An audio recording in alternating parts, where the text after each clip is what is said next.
Chapter 3 Night fell. The dark forest grew so dark that the questers could not see their feet beneath them on the path.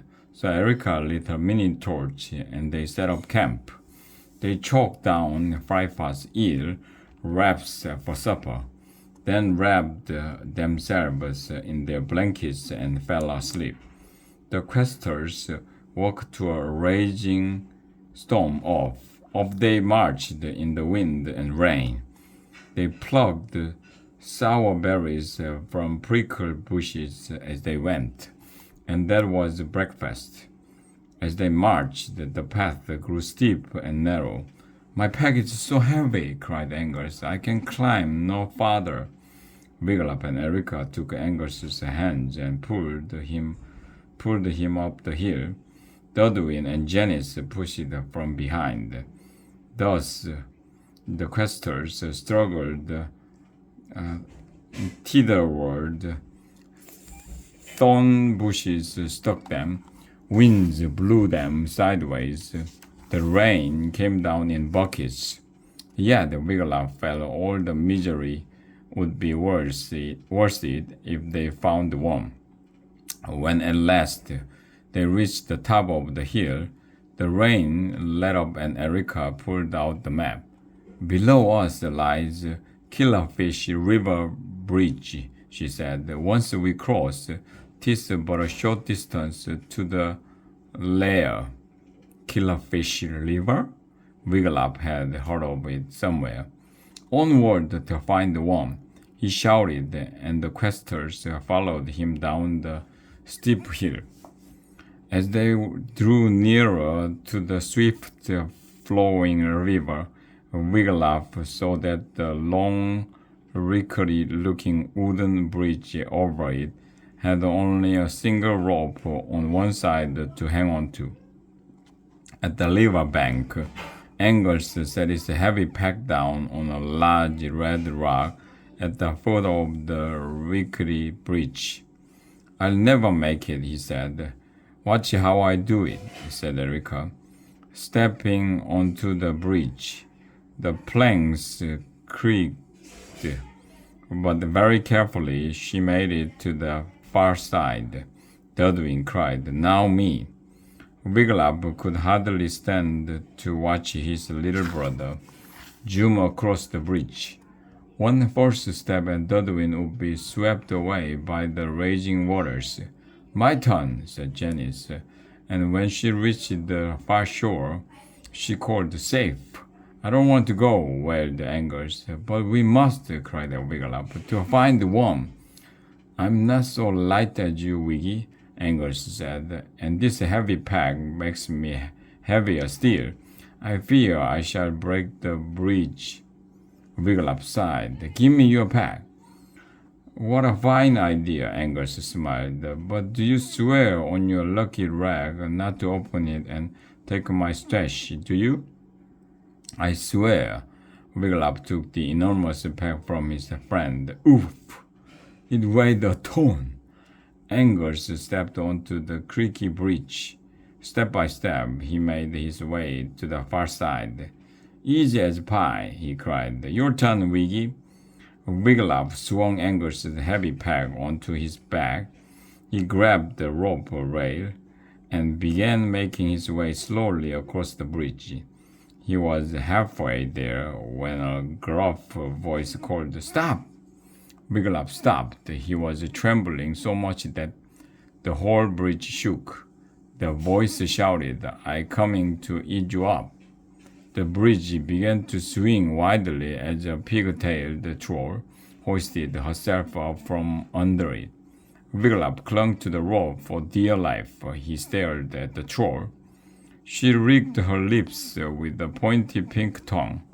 "Gah, gah," she cackled. "I eat you now." "No," cried Wiglaf. You live under this bridge?" he asked, hoping to change the subject. "Yeah," said the troll. "Killerfish River Bridge, good place to find the food." She licked her lips again. Wiglaf's eyes flicked nervously. toward the riverbank. Dudwin, Erica, and Janice were wading in the shallow waters at the river's edge and paying no attention to him. And then he saw Angus. He was gripping the rope and making his way back toward Wiglaf on the bridge. Angus coming to save him. Wiglaf could scarcely believe it. Suddenly the bridge lurched again. Wiglaf lunged for the rope as the second troll heaved himself up from underneath. "Back up, Grog," growled the first troll.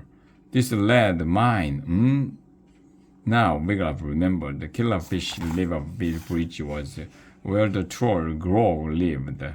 For a short time, Grog had been a student at the SA.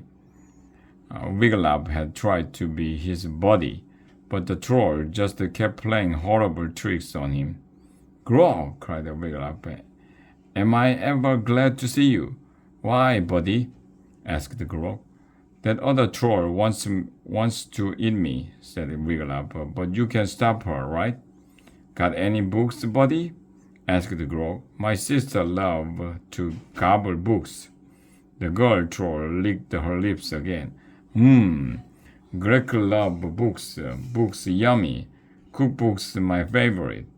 "Alas, I have no books," said Wiglaf, "but I have something even tastier." He held out Angus's pack. "Lower the pack, Wiggy," shouted Angus, who had nearly reached him. The trolls turned down Angus's voice. Gregor's eye lit up. The troll turned toward Angus's voice. Gregor's eyes lit up. "Two lads," she cried. "That one looked really juicy. That pack's not his to give away," Angus called to the trolls as he came closer. Wiglaf's jaw dropped open. Angus hadn't been coming to rescue him.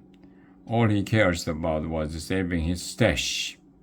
I have to give her your pack," he cried, "or she will eat me." "You don't know that for sure," said Angus. He reached his friend and grabbed back his pack. "What in pack?" asked Gregor. "In goodies?" asked Grog. "From your mummy?"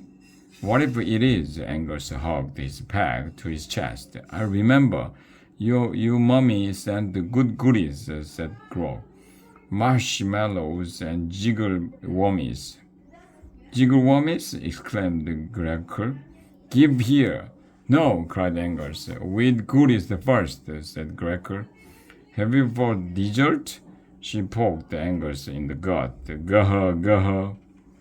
"No," Angus whimpered. He squeezed his pack more tightly than ever, and suddenly an idea popped into Wiglaf's head. "Hey, trolls," he called. "We have more goodies." "We do?" said Angus. "3 more packs," said Wiglaf, flashing him a look. "Big packs, not like this little one." He nodded toward Angus's pack. "Right," said Angus, catching on at last. 3 gigantic packs loaded with goodies. The trolls listened wide-eyed. "Carrying them showed us down," Wiglaf went on. "So we buried them by the red rock before we crossed your bridge." "Want us goodie packs," Gregor said, drooling a little. "Go get goodies, buddy," said Grog. "Bring here." "The packs are too heavy for us," said Wiglaf, "but you could carry them." "Stay with lad," said Gregor, ordered Grog. "I go get goodies." "No, I get goodies," said Gregor. And she took off running. "You not gobble up all goodies, Gregor," cried Grog, and he ran after his sister. Wiglaf and Angus turned and ran pell-mell in the opposite direction to the end of the bridge. "Run!" Wiglaf called to the other questers. The 3 joined Wiglaf and Angus running up the road and away from the shores of Killerfish River Bridge.